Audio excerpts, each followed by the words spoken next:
Welcome to the Judge John Hodgman podcast. I'm bailiff Jesse Thorne. I'm here with Judge John Hodgman. We are just back from our Midwest run of our road court tour. We're on a little bit of a mid-rest, if you will, but we're about to hit the road again. We're going to Burlington, Vermont, Brookline, Massachusetts, Turners Falls, Massachusetts, and Portland, Maine, where, by the way, we recorded this episode. We visited Portland, Maine last year, had a great time talking about outdoor cats, parallel parking, and dog walking. Also, we had a special case involving our very own Maine man, Joel. That's right. Joel Mann, Program and Operations Director at my summertime chambers at WERU in Orland, Maine, was there, as well as the other two members of the Night and Day Trio playing some of that Maine-style jazz for the entire audience at the State Theater, and they will be coming back, joining us once again on November 7th at that same State Theater in Portland, Maine. Please get your tickets now at MaximumFun.org/events. Please get your tickets now at MaximumFun.org/events. I said it twice because I mean it twice. All right, now let's go to the stage from the Van Freaks Roadshow in Portland, Maine. People of Portland, Maine, you asked us for live justice, and we're here to deliver it. The court of Judge John Hodgman is now in session. Let's bring out our first set of litigants. Please welcome to the stage Anthony and Elise.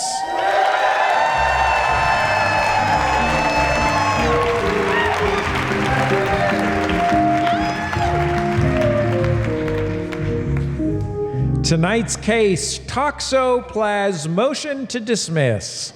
Anthony brings the case against his wife, Elise. Anthony wants to put his personal phone number on the collar of their cat, Salem. Elise wants to keep Salem unlisted. Who's right, who's wrong, only one can decide. Please rise as Judge John Hodgman enters the courtroom and delivers an obscure cultural reference. Inside a broken clock, splashing the wine with all the Maine dogs. Taxi, we'd rather walk, huddle a doorway with the Maine dogs, for I'm a Maine dog too. Oh, how we danced, there's always a and second we verse. Swallowed the night, for it was all right for dreaming. Boom, boom, dong, dong, dong, dong, dong. Oh, how we danced away all over the lights. We've always been out of our minds. Dong, dong, dong, dong. Bailiff Jesse Thorne, swear them in. Don't encourage it. Anthony and Elise, please rise and raise your right hands. Do you swear to tell the truth, the whole truth, and nothing but the truth, so help you God or whatever? I do. I do. Do you swear to abide by Judge John Hodgman's ruling, despite the fact that we may not make it through this frigid winter? I do. I do. Judge Hodgman, you may proceed. Anthony and Elise, you may be seated for an immediate summary judgment in one of your favors. Can either of you name the piece of culture that I referenced as I entered this courtroom here in Portland, Maine?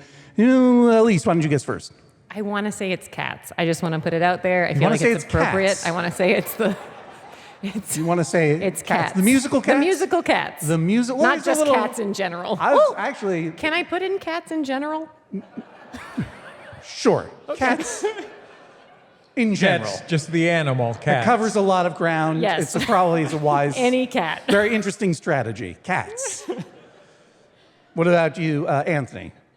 What's your guess? All this tour, I have been performing cultural references in homage to this one musical artist. Well, that's consistent with my line of thinking. Which Good is that for us. my thought is that it might be the B-side to Blondie's Call Me.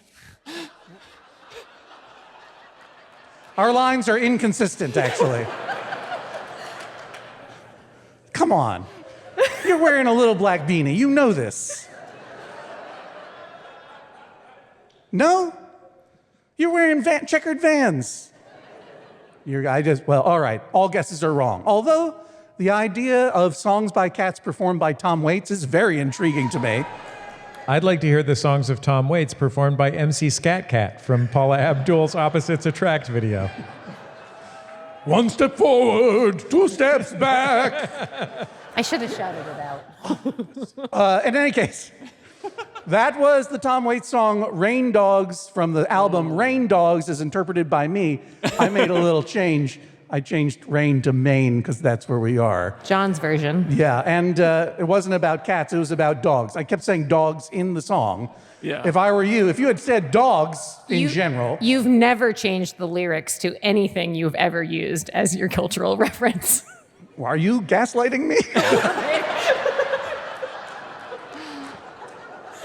I guess I've never understood any of this. Well, anyway, here we are. We have to hear this case. Who seeks justice in my fake court? I do, Your Honor. That would be Anthony. What is the nature of your dispute? So, Your Honor, this case is about security, safety and security of a feline. I'm not, okay. This is a cat named Salem. Yes, this is a cat named Salem. And you want to put your telephone number on the collar of Salem the cat. Yes, that's correct. Because he is an outdoor cat. He is an outdoor cat. He gets around. Yes. We'll go into more detail, but that's the basics. That is the basics, yes, And you correct. don't want him to do this, correct, Elise? I want Salem to be able to go outside. I would like my number This to... whole theater is lit by gaslight now. As long as I can warm my hands by it, I'm happy. That's how we keep warm, guys. I would like my phone number to go on Salem's collar. We've both agreed that we want to get a collar that says outdoor cat and then one of our phone numbers. Anthony says it should be his New Jersey number. I say it should be my Massachusetts number. Whoa. I want to be up front with the crowd.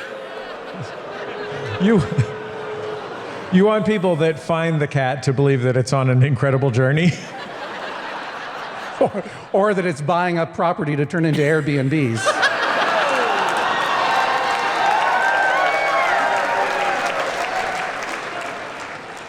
Now, we'll go into some details to why Salem the cat might need such a collar. But first of all, the full name of Salem is what, Elise? Salem, Massachusetts. Salem, Massachusetts. And you are from Massachusetts and New Jersey, respectively. Yes. How long have you been living here in Portland? 7 minutes? Yeah, we drove up here. No, we both moved here in 2013. Well, welcome to Maine. I hope you're enjoying it. Anthony, Salem's an outdoor cat. Salem gets up to some journeys. Is that correct? Tell me about where Salem roams. That is more than correct. So this cat, upon almost immediately when we got him, insisted on being outside. And then he has journeyed all across the Portland Peninsula. Did you not want Salem to be outside initially? No. It's a controversial decision. It was, and our intention was not to let him outside I until... can hear the teeth of many birders and small animal fans grinding in the audience right now. Yeah.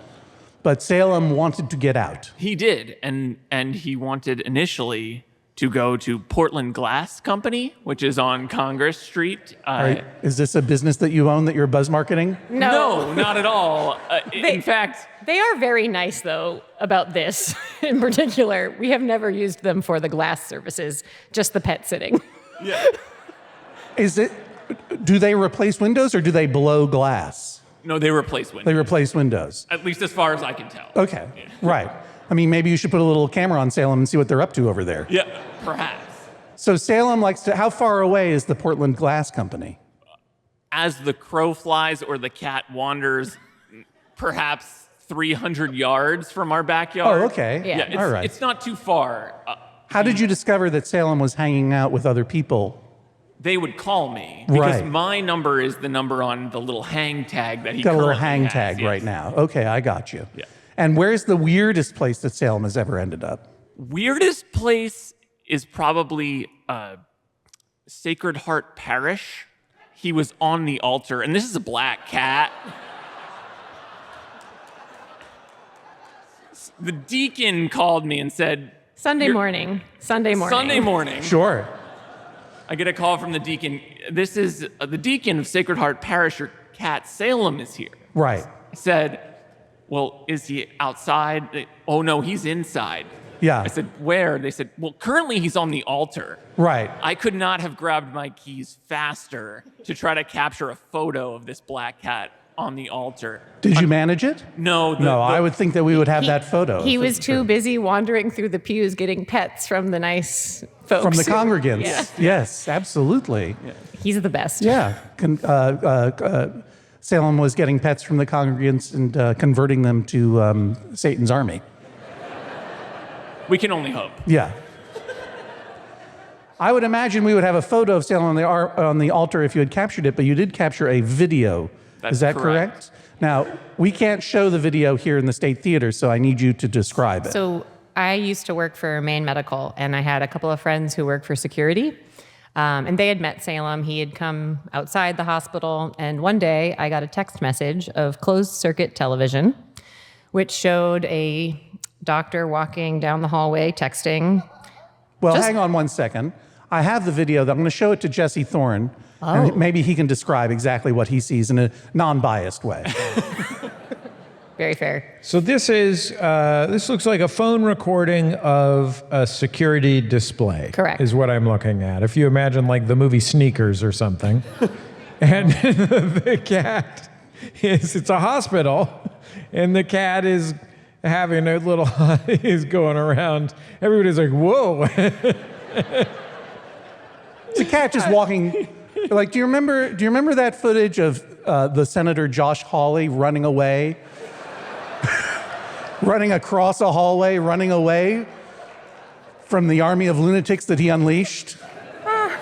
I'm not saying that your cat is a January 6th truther or anything. No.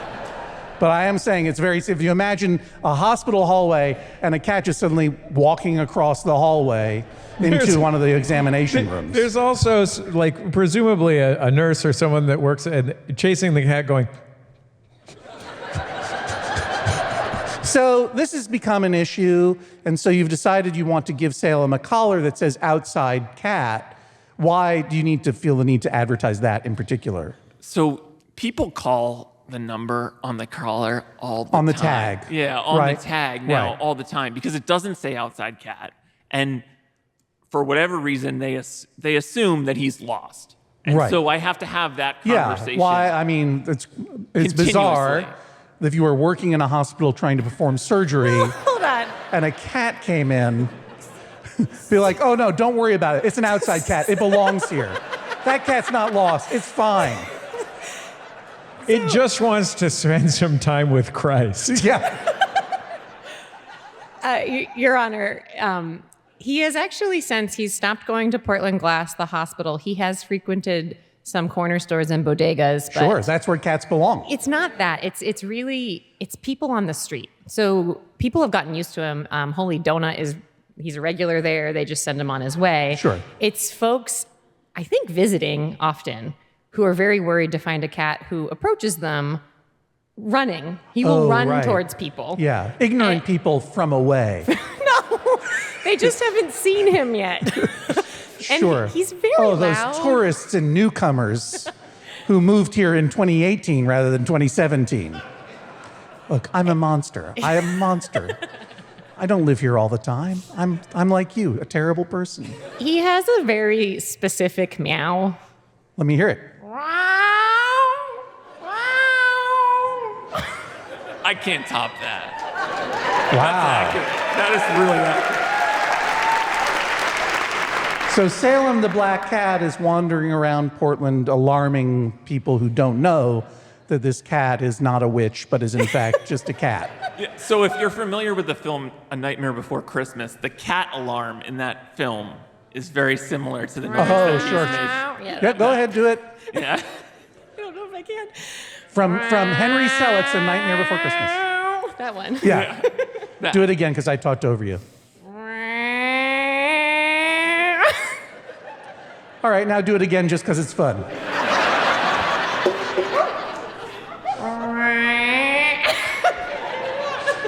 Well, okay, now do a helicopter landing. Yeah. Ladies and gentlemen, Michael Winslow.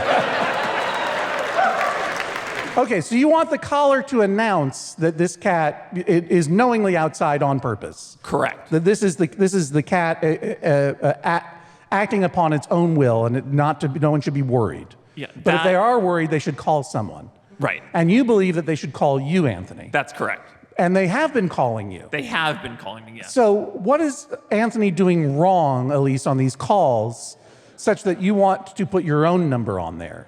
So Anthony is very kind. And so when he receives the phone call, he allows the person to do the talking and lets them direct the conversation. When I answer the phone, and sometimes I'll be with Anthony and answer for him, I say, "Oh, you found Salem? Is he bothering you?" And when they say no, because he's awesome, I say, "Great, you can let him outside if he's in your house. Thank you for checking on him." And then we're done. It's over. I say, sure. Anthony often has to go rescue Salem from God knows where, whatever street, whatever he's doing. He's left work. He's stopped, whatever. So his big error and sin in your mind is that he cares about the cat and wants it to be okay and come home. He's fine. And I have another thing. Anthony loves to surf and travels for work. For example, he will be traveling abroad in December, and he's traveled abroad for several different conferences, and he's traveled throughout the United States. So he's often gone, which limits the amount of time. Look, I just want to clarify for the audience, because Anthony is sitting here. He's got checkered Vans. He's got a little beanie on. He's got a hoodie. You've indicated that he likes to surf, and he's traveling a lot abroad. He is not a loathsome tech bro. He's an environmental lawyer, correct? That's correct. All right. Just so you know. You're giving a lot of loathsome tech bro, but you're an environmental lawyer. I'm sorry that I just worry for you walking around Portland. Like, you should have a collar that says, "Not a loathsome tech bro." Environmental lawyer. Call Elise for confirmation. So why can't he handle the calls? Because he's got to go out and get Salem. He worries too much? Oh, he's going away. He can't receive the call if he's in the ocean or he's in Dubai. Right, but that's temporary, you understand. His travel is... Are you suggesting that he's going to go away and not come back? No. Do you have a plan? My thinking is that Salem loves being outside. It is really, truly, it makes him happy. It calms him down. He feels just better when he comes home. I don't know if that makes sense. Like, he just feels more himself after he's had a day outside. It says here that if I were to rule in your favor, Elise, that not only do you want your number to be on the collar, but if I rule against you, if it's Anthony's number on the collar, you want to write him a script and practice what he should say, so he knows how to respond when people call. You really don't love talking to strangers if you don't have to, right? You're doing a great job tonight, Anthony, I have to say. Thank you. I mean, you didn't make the cat noise, but that was a good judgment on your part. I've heard how you would handle a call. Let's say I'm calling you. Doot, doot, doot, doot, doot, doot, doot. Hello? Oh, yeah. Hi. Is Anthony there? Yeah. Am I speaking to Anthony? Yeah. Great. There's a cat here with a collar on it, and it's got this number on it, and I just want to make sure the cat is currently sitting on the altar of my church. The crucifix is spinning around at great speed. People are vomiting blood. There's some chanting that I'm hearing. It's like a meowing chanting. Yeah, that's it. That's exactly it. And mice are crawling out of the walls and writhing on the floor. Is this your cat? Is there something I need to know about it? I'm coming right now. I'll be right there. I mean, it's somewhat accurate. All right. Do you want to make a positive argument for why your number more than Elise's should be on the collar? Yes, I do. You're going to be traveling around the world. You're not always going to be able to run to save your cat from a witch trial.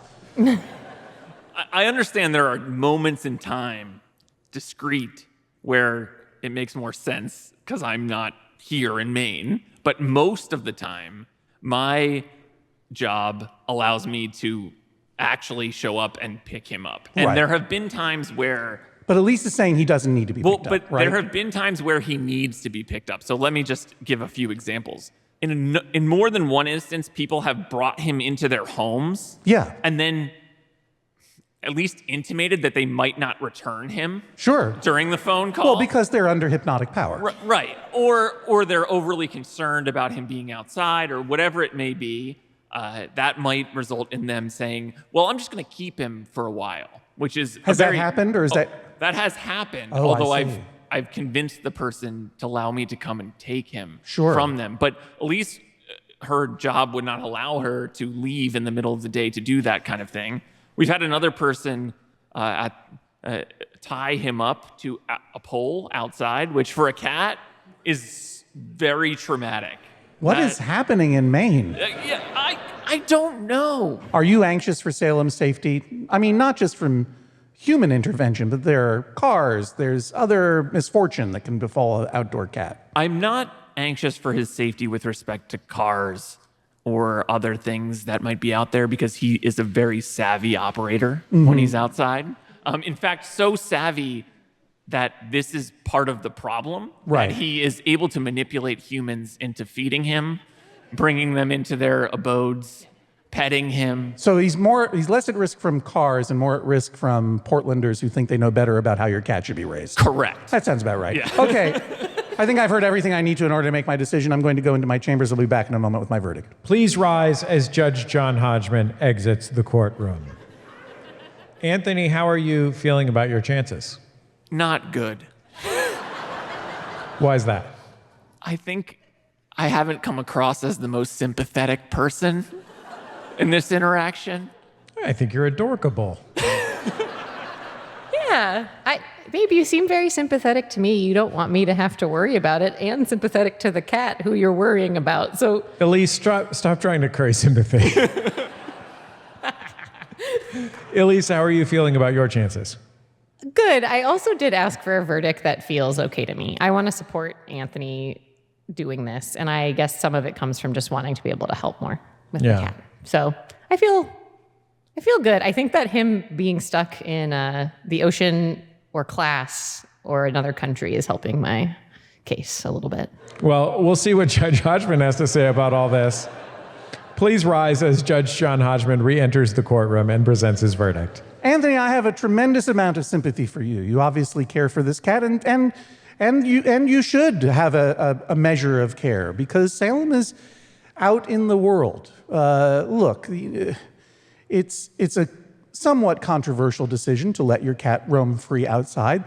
There are a lot of people who don't approve of that decision, and a lot of people who would love to take your cat away from you as a result of that decision. In many ways, I worry that putting a collar on it that says, "I am an outdoor cat" on purpose may put more of a target on Salem's back than he already has. But I don't know. He's a savvy operator, as you say. I absolutely believe that you care about him. That I do not see any evidence that your desire to go and get Salem and bring him home causes any damages whatsoever to Elise, so I'm not really sure what her standing is, unless. Now, when we record a live podcast on stage, the listener at home is not privy to some of the things that I can see and observe in person. We all heard Elise's uncanny imitation of a cat. What you cannot see at home is that she is wearing a leopard print blouse and cat socks. Moreover, when she was making her imitation of the cat, there is a ukulele on stage that Jesse will play later, and it fell over seemingly of its own accord. Given that we know that Salem the cat is demonic by nature, and there are concerns of it being a shape-shifting familiar, and given that I have seen Salem is not here, and you never see Salem and Elise in the same place at the same time, then I wonder if indeed Elise might be making advocacy for a certain freedom that she would enjoy in her other form as a cat. Her witchly form, her meowing form, and her psychic powers that allow everyone to take her in, to live in different homes and feed her food, and makes her able to knock over ukuleles at will without touching them. It may be that she doesn't want your number on the collar, Anthony, because she doesn't want to come home. Ouch. Well, she wants to come and go as she pleases, which all humans should be able to do. Correct. And I think Salem should be able to do as well. I think the thing that I am most concerned about here is the safety of the cat. Demon or not, I think you are wise to make clear that there is a number to call if the cat is out of place. I don't think you should say this is an outside cat. I do think that that's going to cause scrutiny upon Salem that Salem does not deserve. I think that your number should be on the collar because you really want it to be, and you should be able to go and take care of your cat. There's no reason for it not to be. There is nothing about what Elise said in her training video of how to answer the phone that made me feel it would be more effective than you taking care of your own anxiety and your cat by going to get it. I think that number, however, you should be able, maybe you should have both numbers on the collar, or you should create, wow. All right, I'll go with them. Use a technology companies, create a number that is just for Salem that rings on both of your phones, is another possibility. So, but that's what I would say. But absolutely, Anthony, when the devil calls, you should answer the phone. This is the sound of a gavel. Judge John Hodgman rules, that is all. Anthony and Elise, thank you for joining us on the Judge John Hodgman podcast.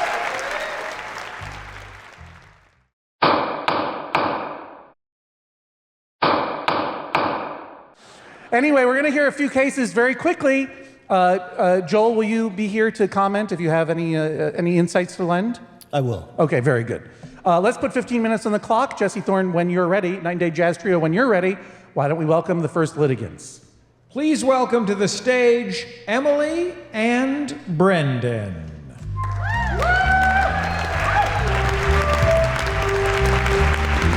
Wow.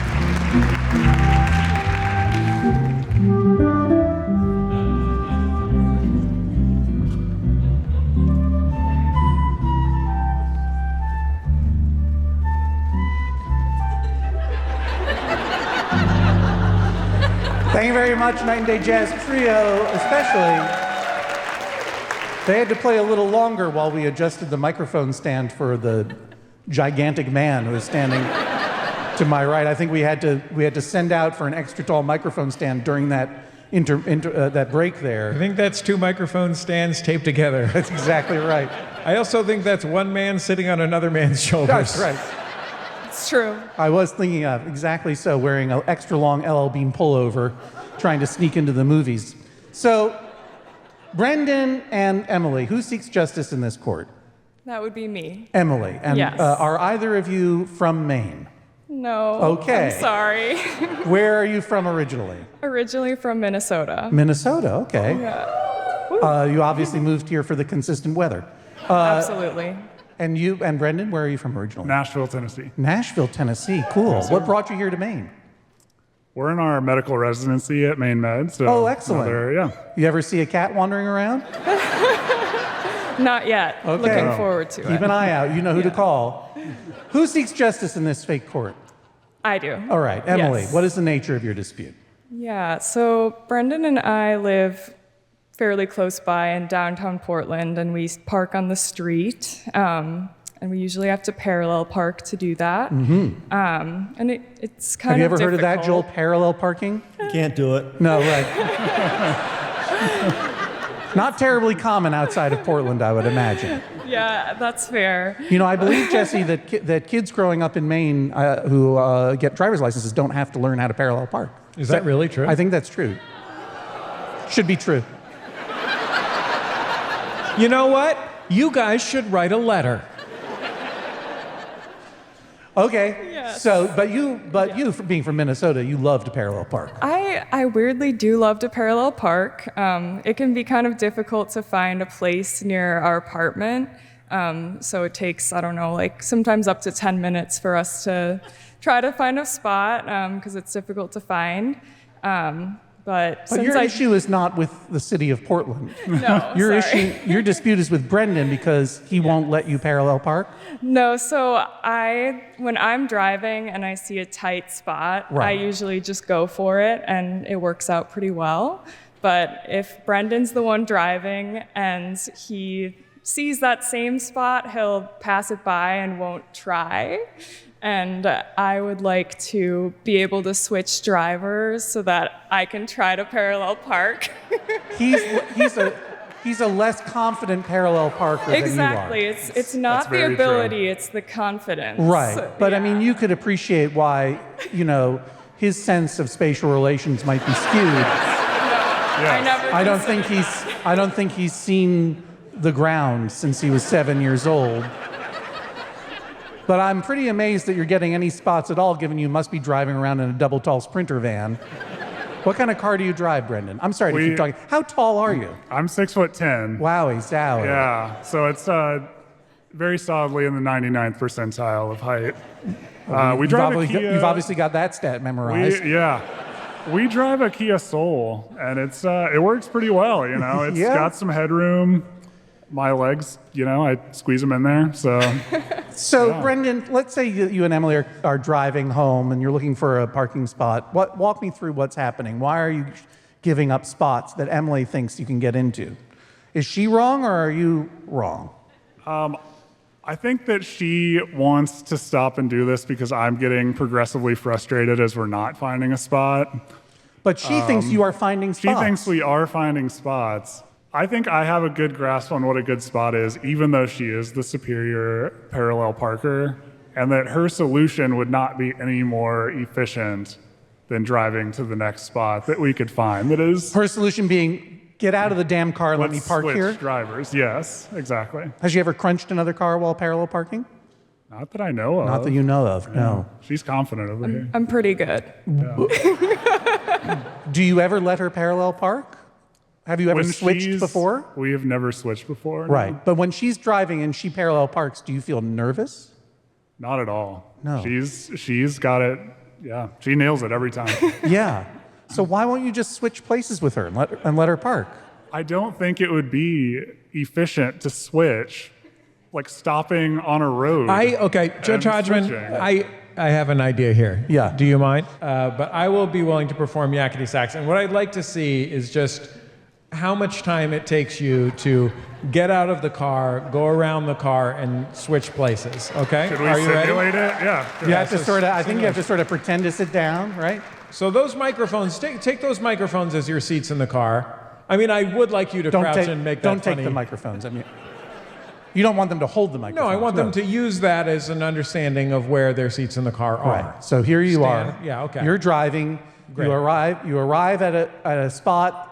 And Brendan, Emily says, do I that think funny squat thing, because I enjoyed that. Okay.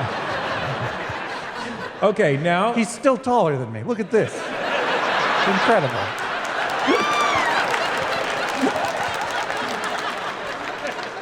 Okay, so now you see the spot. What do you say, Brendan? Hey, I don't think we can fit there, Emily. Then what do you say, Emily? Oh, we can definitely fit there. Okay.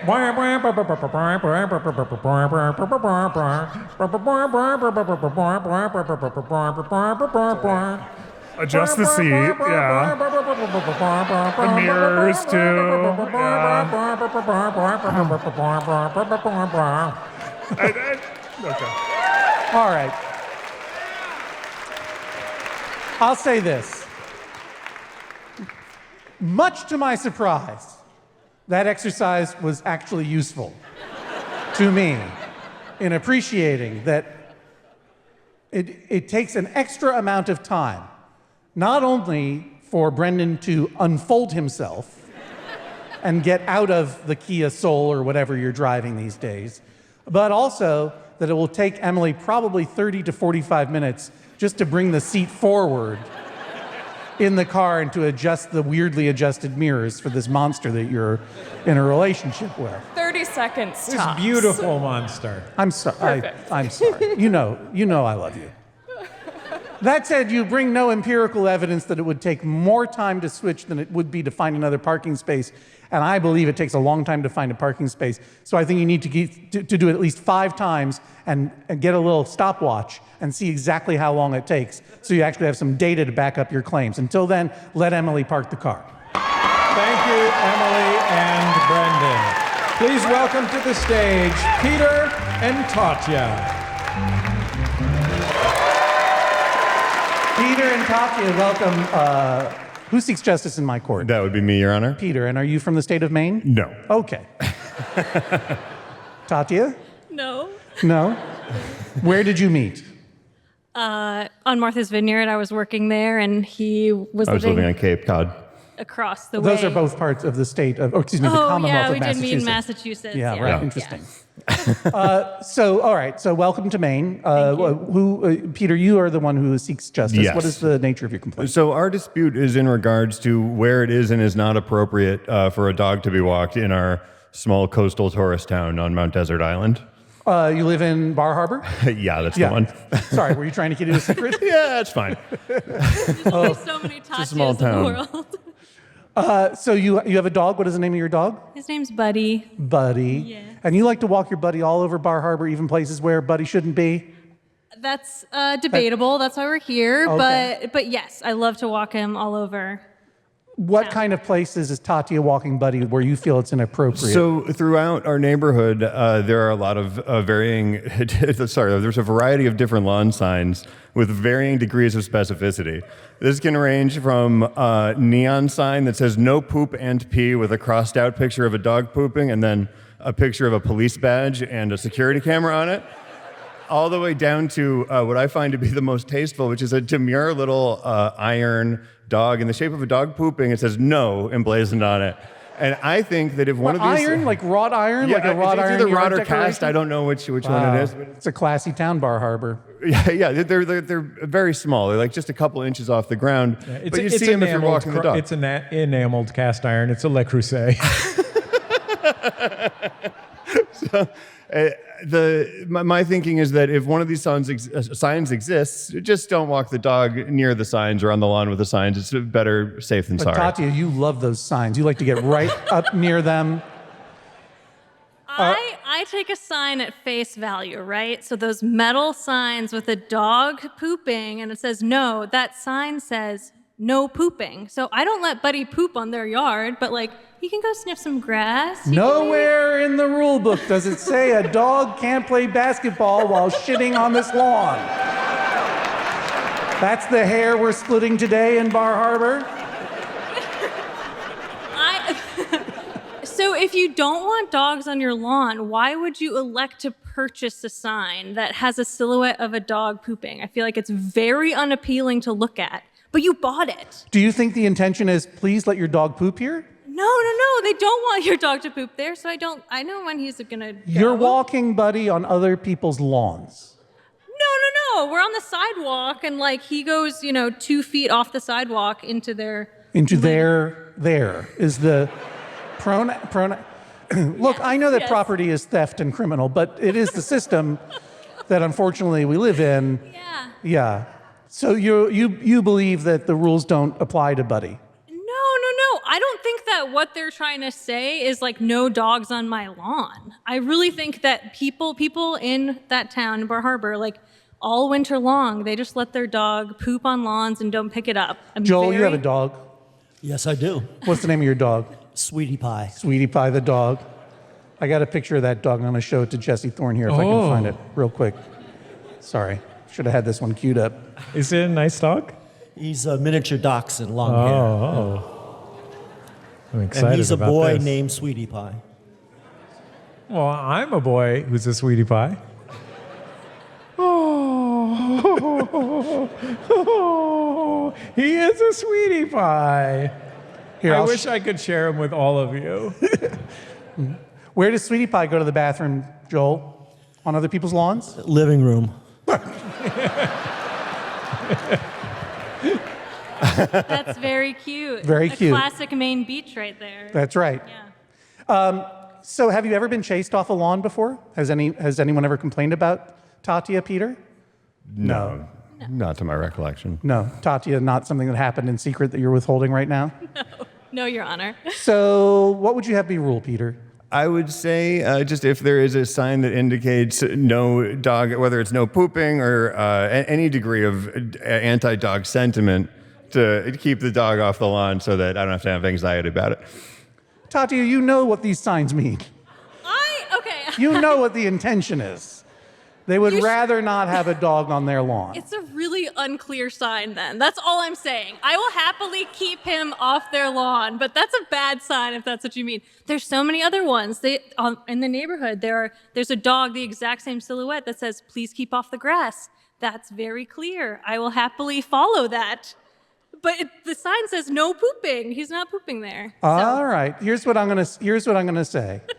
You're arguing in incredibly poor faith.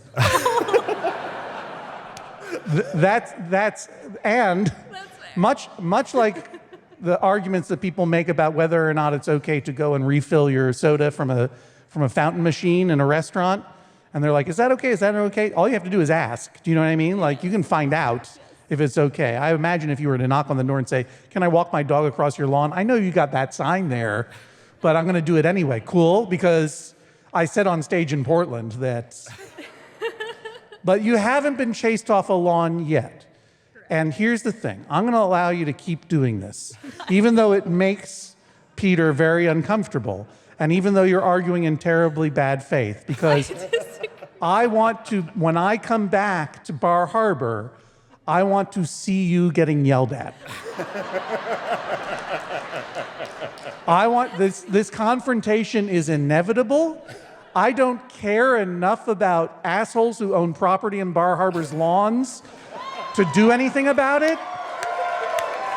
But I do look forward to the reckoning that you will eventually face. And I love Bar Harbor and I love visiting. And someday I'm going to be up there. I'm going to be going to that weird movie theater where they put an intermission in the middle of Nope for no reason to sell their bad pizza.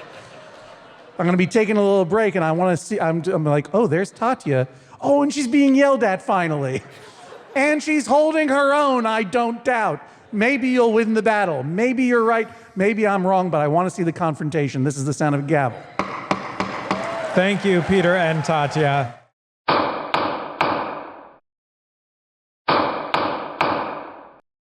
Well, we're right in the middle of the fun in Portland, Maine. We are actually headed back to Portland, Maine shortly, as well as much of the rest of New England, whatever that is. Yeah, I got a message. It's a region of southeastern Canada. I got a message, though, from my friends and family in Brookline, Massachusetts, who didn't get tickets to the show. Too bad. It's sold out in Brookline. But guess what? Not very far away. Take a little weekend trip to Portland, Maine, or Turner's Falls, or even beautiful Burlington, Vermont. We'll be there in early November, performing for you and bringing justice, finally, to these regions of New England. And then, early in the new year, we'll be going to Vancouver, British Columbia, Canada, Seattle, Washington, Portland, Oregon, San Francisco, Los Angeles. Come visit the Road Court and see us on tour. MaximumFun.org/events for tickets. And, of course, MaximumFun.org/JJHO for disputes that you might want adjudicated live on stage in any of these places. That's MaximumFun.org/JJHO to submit those disputes in all of those places. And grab those tickets at MaximumFun.org/events. Let's get back to the stage in Portland, Maine. Let's welcome to the stage Joel and Michelle.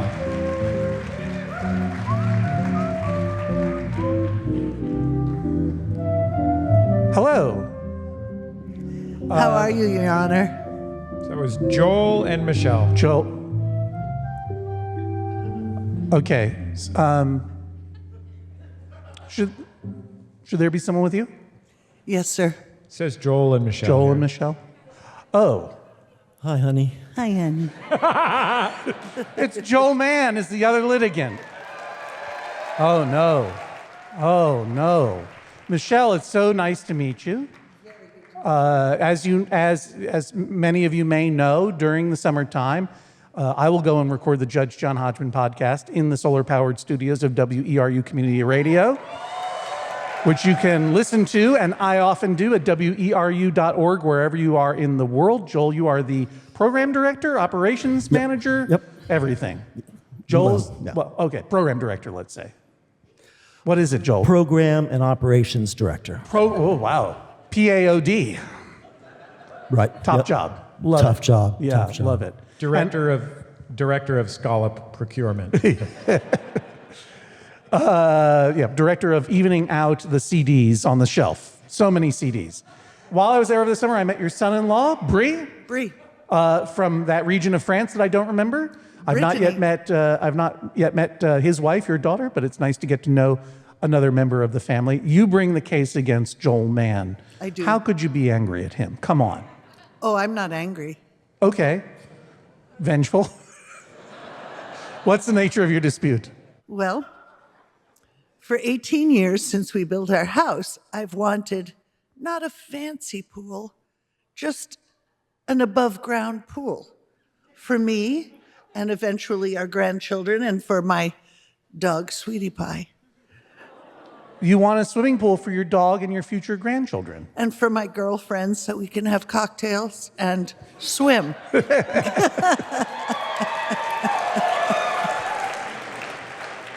And you have to admit, Joel, we are reaching a point in Maine's climate where it might be comfortable to be in a swimming pool at some point. So true. Why have you denied your wife a swimming pool, Joel? I just don't think I'd go in it that much because it is cold up there, and maybe you go. I mean, we don't even go in the water. Right. Well, there's a difference between the ocean and a swimming pool. Well, I got her a pool. Okay. You got her a pool? I got her a pool. Describe the pool that you got her. Well, it's not huge. It does have a big screen TV and a wine bar, and I have a photo of it. I don't know why she doesn't like it. I have a photo of it, and I might venture to say that it's because it's a kiddie pool on a deck. Jesse, you want to take a look at this? It's 5 inches tall. So what I'm seeing here is I'm seeing a temporary kiddie pool. I'm going to guess 5 feet across. The big screen TV appears to be, I'm going to say, a 21-inch computer monitor. And the wine bar is a compact igloo cooler with a box of wine on top.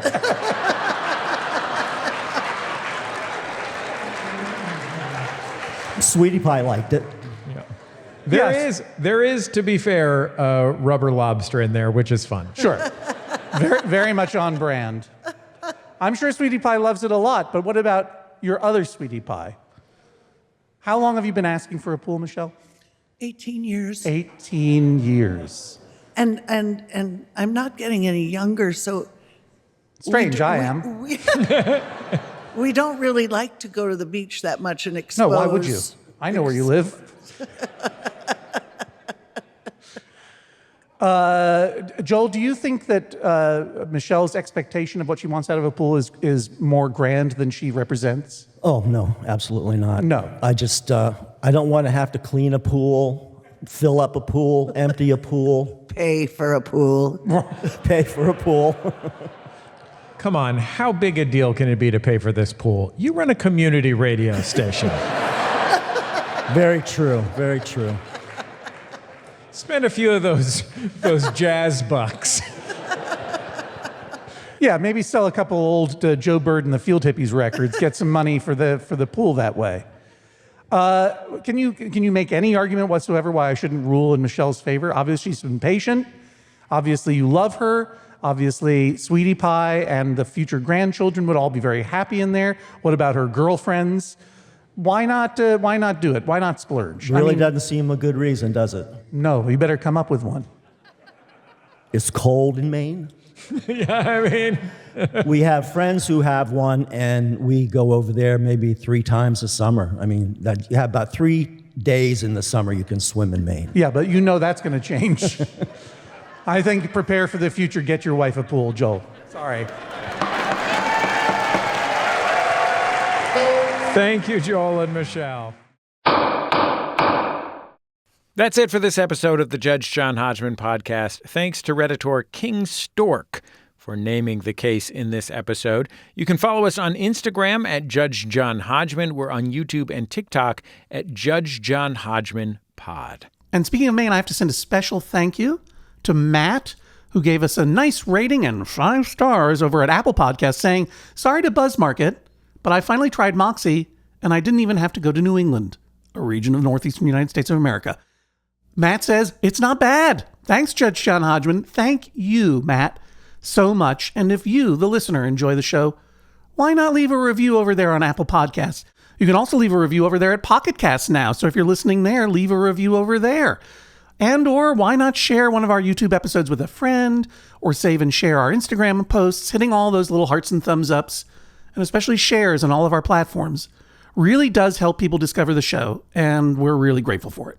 Oh, and by the way, if you hate computers and you don't use any of that stuff, whoo, you must be living a wonderful life. Good for you. But it's still a great day to tell a friend or a family member about the show using your own mouth. Or, as I say, bring them to one of our live shows. Check out our schedule at MaximumFun.org/events. We're coming to New England soon. The Judge John Hodgman podcast was created by John Hodgman and Jesse Thorne. Our touring producer on that tour was Laura Volk. This episode recorded by Stephen Colon. Natty Lopez is our social media manager. AJ McKeon is our podcast editor. Daniel Spear is our video producer. Our producer is Jennifer Marmer. We'll talk to you next time on the Judge John Hodgman podcast. Maximum Fun, a worker-owned network of artist-owned shows. supported directly by you.